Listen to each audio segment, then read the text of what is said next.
नमस्कार, राष्ट्रीय लोकवाणी में आपका स्वागत है। मैं हूं इंदु पात्रा और आइए सबसे पहले नजर डालते हैं अब तक के सुर्खियों पर।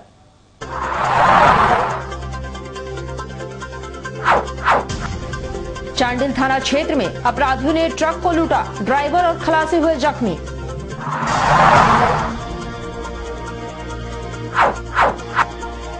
थालियों की आवाज से गूंजा जमशेदपुर जिला मुख्यालय, कहा राशन कार्ड नहीं तो इस्तीफा दें मुख्यमंत्री।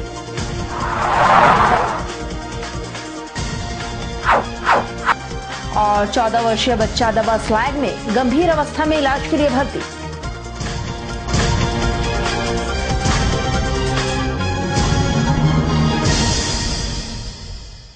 और अब खबरें विस्तार से। जमशेदपुर में इन दिनों लूट की घटना बढ़ गई है। अपराधियों का मनोबल इतना बढ़ गया है कि दिन दहाड़े लूट की घटना को अंजाम दे रहे हैं। ताजा मामला NH 33 स्थित चांडिल थाना क्षेत्र का है, जहां हथियार से लैस 6 अपराधियों ने लूट की घटना को अंजाम दिया। जमशेदपुर से आते समय चांडिल थाना क्षेत्र में सुबह हथियार से लैस 6 अपराधियों ने पटना से कोलकाता जा रहे ट्रक में लूटपाट के ट्रक के चालक रमेश राव एवं खलासी श्रीनिवास राव पर हथियार से हमला कर बुरी तरह उन्हें जख्मी कर दिया, जिसका इलाज टाटा मुख्य अस्पताल में चल रहा है। श्रीनिवास राव ने बताया है कि मोटरसाइकिल पर सवार होकर अपराधियों ने पहले गाड़ी के शीशे पर पथराव से उन्हें हमला कर दिया। उसके बाद गाड़ी की रफ्तार जैसे धीमी हो गई और वो अंदर की ओर घुस गए और लोगों पर हथियार से हमला कर बुरी तरह उन्हें जख्मी कर दिया और गाड़ी में रखे 20,000 रुपए अपने साथ लेकर चलते बने। रांची से हम लोग आ रहे थे। रांची से आने से 4 बजे हुआ। उधर में चाय पी के उधर से मैं गाड़ी चला के आए। रांची से चाय पी के तो आराम से चाय बोल के गाड़ी दिया। वहाँ से चांडिल का आने के टाइम में 2 बाइक से 4 एक बाइक में 3 आदमी, एक बाइक में 3 आदमी आया। आदमी पत्थर से ग्लास को मारा। ग्लास को मार से गाड़ी चढ़ने का टाइम में ना थोड़ा स्लो हुआ। होने से एक आदमी 2 आदमी इधर में गाड़ी में चढ़ गया। उधर से 2 आदमी गाड़ी चढ़ के मेरे को मार के नीचे गिरा दिया। उसको मार के वो इधर काट दिया। उसके पास में 2,000 है, वो ले लिया। वो गाड़ी में 20,000 है, वो ले लिया। उसको मार के इधर काट दिया, इधर काट दिया, इधर काट दिया, इधर काट दिया। मेरे को नीचे में मार के छोड़ दिया। और उधर जमशेदपुर जिला मुख्यालय उस वक्त थालियों की आवाज से गूंज उठा जब महिला जागृति मानक के बैनर तले सैकड़ों की संख्या में महिलाओं ने जिला मुख्यालय में प्रदर्शन किया। इस दौरान महिलाओं ने एक हाथ में थाली और दूसरे हाथ में बेलन लेकर प्रदर्शन किया। प्रदर्शन के दौरान जिला मुख्यालय में बड़ी संख्या में महिलाएं एकत्रित हो गईं और थाली बजाते हुए जमकर नारेबाजी की। प्रदर्शन के दौरान मंच के अध्यक्ष अल्पना बोस का कहना था कि सरकार की तरफ से गरीबों के लिए कई प्रकार की कागजी योजनाएं लाई जाती हैं, परंतु वो केवल कागजों में ही दबकर रह जाते हैं। क्षेत्र के गरीबों के पास ना ही राशन कार्ड है और ना ही लाल कार्ड। उन्होंने बताया कि 2 वर्ष पूर्व राशन कार्ड बनाने के लिए सरकार की तरफ से पहल की गई थी, पर सभी वर्ग के लोगों ने उसे बनाने के लिए उत्सुकता दिखाई थी, परंतु सभी कागजात जमा होने के बाद भी उस प्रोजेक्ट को ही बंद कर दिया गया और उसे ठंडे बस्ते में डाल दिया गया है। उन्होंने मांग की है कि आगामी 15 दिनों के भीतर उस प्रक्रिया पर पहल की जाए और उस प्रणाली के तहत राशन कार्ड का वितरण किया जाए, अन्यथा राज्य के मुख्यमंत्री हेमंत सोरेन मुख्यमंत्री के पद से इस्तीफा दें। हम लोग आज महिला जागृति मंच की ओर से हम लोग 1 हफ्ता 15 दिन से क्षेत्र की दौरा कर रहे हैं, ताकि सरकार की ओर से जो सुविधा मिला है गरीबों लोगों को सही में गरीब लोग तक पहुंचा है कि नहीं। तो आज आप देख सकते हो, इतने सारे लोग जिसके पास न लाल कार्ड है, न वृद्धा पेंशन है, न विधवा पेंशन है, न इंदिरा आवास है, कुछ भी नहीं है। ताकि जनरल लोग जो होते हैं, 2 साल पहले सरकार की ओर से एक रेशन कार्ड का प्रावधान बनाया था, परिवार समेत फोटो खिंचा के उसको लागू किया जाएगा। गरीब लोग से लेकर सभी वर्ग के लोग ने उसको बनाया परिवार के साथ पैसे खर्च कर, मगर उसका अभी तक कुछ भी कार्रवाई नहीं हुआ। तो हम लोग महिला जागृति मंच चाहते हैं कि 15 दिन के अंदर अगर उसको लागू नहीं करते हैं तो हेमंत सोरेन गद्दी छोड़े, ताकि उनको इस गद्दी में बैठने का कोई अधिकार नहीं है। कुछ भी कार्ड आज तक नहीं है, लाल कार्ड भी नहीं है, कुछ भी नहीं है। जिसका छात्र है उसको मिला गया, मगर अभी तक इतने सारे लोग आए तो क्यों आया हुआ है। पेट की आग बुझाने के लिए स्लैग चालने के क्रम में 14 वर्षीय बालक मिट्टी व स्लैग के छाई में दब गया। स्थानीयों ने उसे किसी तरह बाहर निकाला और इलाज के लिए एमजीएम अस्पताल लेकर आए। उस बच्चे की माता पिता की मृत्यु बचपन में ही हो गई है। सोनारी बच्चा सिंह भट्टा निवासी 17 वर्षीय बजरंग सिरका ने बताया है कि वे लोग 2 भाई व 1 बहन हैं। उनके माता पिता का निधन बचपन में ही हो गया था। उनकी फुआ उन लोगों की परवरिश कर रही है। फिर भी वे लोग अपने फुआ की कमजोर और आर्थिक स्थिति को देखते हुए किसी न किसी तरह से मजदूरी कर फुआ का हाथ बटा देते हैं। सोमवार को दोपहर के वक्त उनका छोटा भाई 14 वर्षीय मनोज सिरका पास में ही स्लैग के टीले में घुसकर स्लैग छान रहा था। उसी क्रम में वहां का टीला धंस गया और वह उसमें दब गया। उसके बाद उसके साथ स्लैग छान रहे अन्य बच्चों ने घटना की जानकारी स्थानीयों को दी। घटना की सूचना पाकर स्थानीयों ने घटनास्थल पहुंचकर उसे किसी तरह मिट्टी से बाहर निकाला और इलाज के लिए एमजीएम अस्पताल लेकर आए। वहीं मनोज के भाई ने बताया है कि उनका भाई व अन्य बच्चे उस स्लैग के छाई को बेचकर 250 रुपए आए दिन कमा लेते हैं। क्या हुआ था? तो हम तो गाड़ी में काम करते हैं हाईवे में। हाँ। तो हम उधर से लौट रहे तो भीड़ था, तो जाके हम भी देखे। क्या देखा? तो पा गया था। कौन चीज में? तो मट्टी से। मट्टी की छाई है? मट्टी था, ऊपर से थोड़ा मट्टी था। क्या कर रहा था वहाँ पर? काम कर रहा था। क्या चीज का? छलनी करता नहीं है। हाँ? छलनी डंप वाला? हाँ। डंपर में का जो छाई चलनी कर रहा था? हाँ। नीचे मतलब छलनी कर रहा था। फिर वो बैठा हुआ था। तो किसका था? माल किसका था? माल किसी का अपने चुनता है। अपने कितना इनकम हो जाता तुम लोग का? 250 हो जाता है। उसी से घर चलता है? घर चलाने वाला कोई हर नहीं है? हमको कौन जगह पर है ये वाला तुम्हारा? ये बच्चा सी बात रहता कहाँ तुम लोग? वहीं रहता है पीछे। हाँ, प्लेट का पीछे। क्या नाम बताया भाई का? मनोज। और उधर जमशेदपुर न्यायालय में पेशी के दौरान 24 मई को सजा याफ्ता अपराधी अखिलेश सिंह पर हुए जानलेवा हमला के मामले में पुलिस ने 3 लोगों को गिरफ्तार कर जेल भेज दिया है। आवास जिला कमेटी द्वारा मांग की गई है कि इस पूरे मामले की उच्च स्तरीय जांच हो और दोषियों को सजा दी जाए। गौरतलब है कि हमलावर की पिटाई घटनास्थल पर अखिलेश सिंह के समर्थकों द्वारा की गई थी। इस मामले में पिटाई करने वाले युवक के खिलाफ भी मामला दर्ज पुलिस ने किया है। पूरे मामले पर आसू पार्टी का कहना है कि अखिलेश सिंह आसू नेता हैं, उन पर हुए हमले की उच्च स्तरीय जांच हो, गिरफ्तार हमलावरों का नार्को टेस्ट हो, जिससे षड्यंत्रकारी का पता चल सके। न्यायालय में ड्यूटी में लापरवाही पुलिसकर्मियों को निलंबित किया गया है, लेकिन हमारी मांग है कि उन्हें नौकरी से बर्खास्त किया जाए। आज का पद मकसद है कि पुलिस द्वारा जो पक्षपातपूर्ण कार्रवाई किया जा रहा है आशु पार्टी के पदाधिकारियों पर, उसको हमको बताना है। 24 मई की जो घटना घटी न्यायालय परिसर में, अपराधियों ने सीधे हथियार के साथ हमला करने घुसा, जिसका हम लोग निंदा करते हैं कि न्यायालय में हमला करना और संसद में हमला करना दोनों आतंकवादी गतिविधियों को प्रेरित करता है। तो हम लोग चाहते हैं जो षड्यंत्रकारी को आशु के पदाधिकारी, वहाँ उपस्थित जनता और वकीलों के द्वारा पकड़कर प्रशासन को दिया गया था, वैसे अपराधियों पर आतंकवादी मामला दर्ज होना चाहिए। वैसे अपराधियों का ने जिस षड्यंत्रकारियों का नाम वो लोगों ने कहा था, वैसे अपराधियों को नार्को टेस्ट करना चाहिए और असली जो षड्यंत्रकारी है वैसे अपराधियों को षड्यंत्रकारियों का नाम जनता के सामने आना चाहिए। साथ ही हमारा मांग है कि जो पुलिस पदाधिकारी को निलंबित किया गया, 1 घंटा तक हमारे आशु नेता अखिलेश सिंह के न्यायालय में पेशी के दौरान आत्मसमर्पण के बाद 1 घंटा तक न्यायालय में रहा।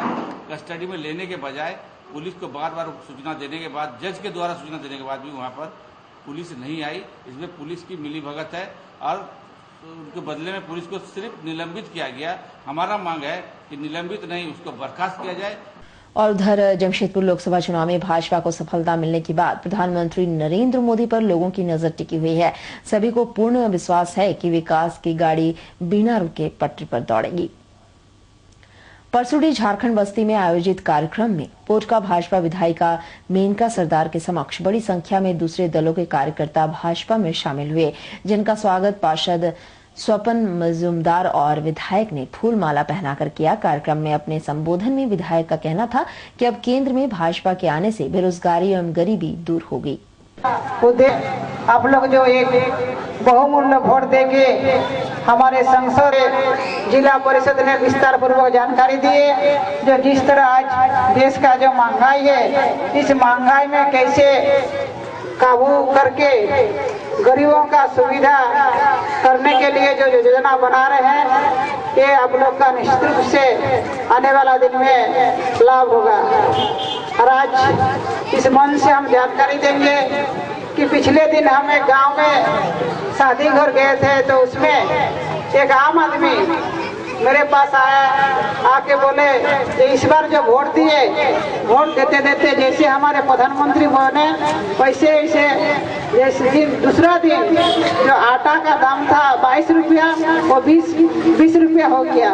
ये सुन के बहुत जो महंगाई जो जिस तरह बढ़ रहा है देश में, उसको निश्चित रूप से उसको खत्म करने के लिए जनता को कैसे ज्यादा दाम नहीं लगे, कम दाम में अपना परिवार चले और रोजगार के लिए जिस तरह योजना बना रहे हैं, निश्चित रूप से जो बेरोजगार भाई है, शिक्षित बेरोजगार है, उसको निश्चित रूप से आने वाला दिन में रोजगार। और उधर परिजनों की लापरवाही के कारण सिद्धगोड़ा निवासी संतोषी गोप की लू लगने से अस्पताल लाने के क्रम में ही मौत हो गई। परिजन ने समय पर इलाज नहीं कराया और तो और झाड़ फूक के इंतजार में पड़े रहे। सिद्धगोड़ा निवासी मृतिका की सास ने बताया कि उनकी बहू संतोषी गोप की मानसिक स्थिति खराब थी और तो और पिछले 1 सप्ताह से उनकी बहू को लू लगने से तबीयत भी खराब हो गई थी। उनकी बहू चुपचाप घर में ही बैठी रहती थी। उन लोग उसे डॉक्टर की जगह झाड़ फूक के लिए लेकर जाना चाहते थे तो वह नहीं जाती थी। अंततः उसकी तबीयत ज्यादा खराब हो गई और वह घर में ही मूर्छित अवस्था में बेसुध होकर गिर गई। उसे दस्त व उल्टी होने लगा। तब जाकर वे लोग उसे बरसानगर एक डॉक्टर के पास इलाज के लिए लेकर गए तो डॉक्टर ने उसकी स्थिति को देखते हुए बेहतर इलाज के लिए एमजीएम अस्पताल भेज दिया। यहाँ लाने के क्रम में ही संतोषी की मौत रास्ते में ही हो गई। मारा था, घर में बैठे रहती थी, घर में तो बोलने से हम ही तो पकड़ लिया। कितना दिन से तबीयत खराब है? ये अभी 1 हफ्ता हो रहा है। कहाँ इलाज कहाँ करवा रहे थे? बागोनाथ ले गए। यहाँ जिंदा लाए थे कि यहाँ आने के बाद डेथ किए है? नहीं, लाते। और धर्मानगो क्षेत्र में पानी की समस्या को लेकर वर्षों से राजनीतिक एवं गैर राजनीतिक संगठनों द्वारा लगातार आंदोलन किया जा रहा है, लेकिन मानगो नगर विकास समिति इस मुद्दे को लेकर शहीद खुदीराम बोस चौक मानगो में 24 घंटे का 1 दिवसीय सामूहिक अवकाश पर बैठने की घोषणा की है। एक वार्ता के दौरान समिति के संयोजक विनोद सिंह ने मीडिया से बातचीत के दौरान समिति का कहा कि 7 वर्षों से पाइपलाइन द्वारा आवाम को पानी सप्लाई करने का मामला ठंडे बस्ते में पड़ा हुआ है। जब तक प्रत्येक घरों में पानी की आपूर्ति की सुविधा बहाल नहीं हो जाती, हमारा आंदोलन जारी रहेगा। देखिए, मानगो नगर विकास पिछले कई वर्षों से मानगो क्षेत्र की जन समस्याओं को लेकर निरंतर आंदोलन चला रही है और इस कड़ी में हम लोगों ने पिछले दिनों मानगो नोटिफाई पर प्रदर्शन भी किया था। उपायुक्त महोदय से भी कई बार मानगो की समस्याओं को लेकर हम लोग मिल चुके हैं। मानगो नगर विकास समिति के लोग मिल चुके हैं। पिछले दिनों राज्य के मुख्यमंत्री हेमंत सोरेन से भी हम लोगों की मुलाकात हुई थी। मानगो क्षेत्र में जो भी जन समस्या है, और सबसे पहला विषय यह है कि मानगो क्षेत्र में जो पानी का बकाया बिल है उसको पूरी तरह माफ़ किया जाए, जबकि सरकार के द्वारा सिर्फ आश्वासन दिया जा रहा है। मंत्री राजेंद्र सिंह जी के द्वारा सिर्फ आश्वासन दिया जा रहा है, झूठ बोला जा रहा है मानगो की जनता के साथ। मानगो की जनता के साथ धोखाबाजी किया जा रहा है, धोखा दिया जा रहा है मानगो की जनता को। क्योंकि पिछले वक्त मंत्री महोदय ने कहा था कि पानी का बिल, बकाया बिल माफ़ करने के लिए हमने फाइल को आगे बढ़ाने के लिए कह दिया है, परंतु जो बयान उन्होंने पिछले वर्ष दिया था, फिर अभी वही बयान उनके द्वारा आया है कि हम 30 तारीख तक पूरा फाइल मंगा रहे हैं। आखिर फाइल कब तक जा रही है और फाइल कहां से कहां जा रही है? आगामी 15 तारीख को मानगो नगर विकास समिति खुदीराम बोस चौक में 24 घंटा का सामूहिक उपवास करेगी।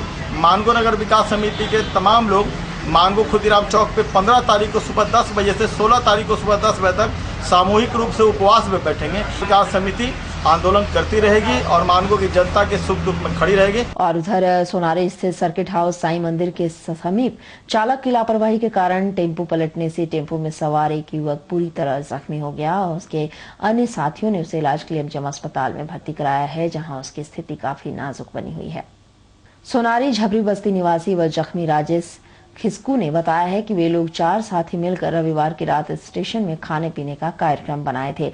उसके बाद टेम्पो चालक रिंकू, सुनील व एक और अन्य साथी टेम्पो में सवार होकर स्टेशन खाने पीने के लिए जाने लगे। ज्यादा रात होने के कारण उनका मित्र व टेम्पो चालक रिंकू काफी तेज गति से टेम्पो चला रहा था। उसी क्रम में सर्किट हाउस के समीप एक बाइक को ओवरटेक करने के क्रम में उनका टेम्पो पलट गया, जिसमें सभी को हल्की फुल्की चोटें आई, परंतु वह बुरी तरह जख्मी हो गया। उसके बाद टेम्पो चालक सहित उसके अन्य साथियों ने उसे इलाज के लिए एमजीएम अस्पताल में भर्ती कराया है, जहां उसकी स्थिति काफी नाजुक बनी हुई है। मंदिर का वहाँ आगे जा रहे थे, पता नहीं ओवरटेक में क्या हुआ तो हम भी नहीं बता सकते। इससे गाड़ी का कौन चला रहा था, रिंकू? और उधर अनियंत्रित ढंग से तेज रफ्तार में चला रहे एक बाइक सवार स्वयं की लापरवाही के कारण दुर्घटनाग्रस्त हो गया, जिसमें वह बुरी तरह जख्मी हो गया। जख्मी अवस्था में स्थानीयों ने उसे इलाज के लिए एमजीएम अस्पताल में भर्ती कराया है और उसके परिजनों को सूचना भी दी है। कपाली गौसनगर निवासी मोहम्मद वाशिम ने बताया है कि वह पारडी स्थित जेसीबी में काम करते हैं। वह किसी काम से अपने बाइक में सवार होकर मानगो आ रहे थे। उसी दौरान सड़क पर बालू बिखरा पड़ा था। बाइक की रफ्तार तेज होने के कारण वह अपने बाइक पर नियंत्रण नहीं कर सके और वह दुर्घटनाग्रस्त हो गए। उसके बाद वहां से गुजर रहे प्रिंस नामक एक युवक ने उसे इलाज के लिए एमजीएम अस्पताल में भर्ती कराया और उसके परिजनों को इस घटना की जानकारी दी। प्रिंस ने बताया है कि वह अस्पताल लाने से पूर्व घटना की जानकारी मानगो पुलिस को भी दिया है, परंतु मानगो पुलिस ने आजाद नगर थाने का केस बताकर नजरअंदाज कर वहां से चले गए। दुर्घटना ये बाइक में जा रहे थे हुआ है। उसके बाद कुछ कोई गाड़ी मारा या अपने ये अपने स्लिप कर। घटना स्थल है कि ये लड़का हंक मोटरसाइकिल से जा रहा था, मानगो की तरफ आ रहा था, तो अचानक स्कीट करने का आवाज़ आया तो हम लोग देखें तो ये लड़का गिरा पड़ा हुआ था।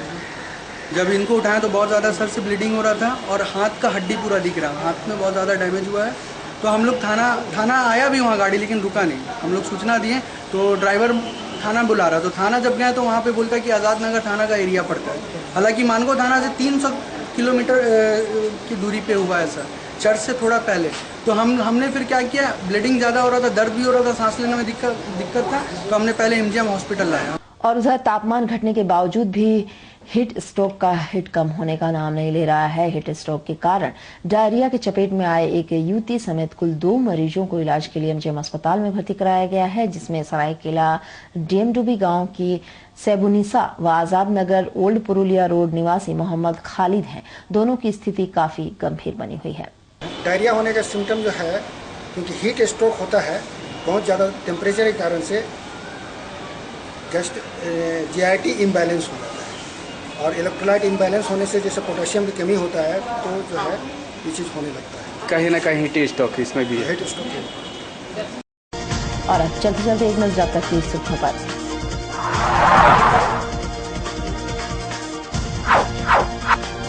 चांडिल थाना क्षेत्र में अपराधियों ने ट्रक को लूटा, ड्राइवर और खलासी हुए जख्मी।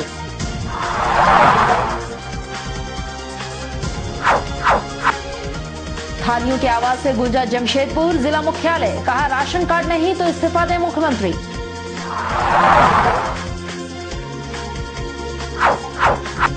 और 14 वर्षीय बच्चा दबा स्लैग में, गंभीर अवस्था में इलाज के लिए भर्ती।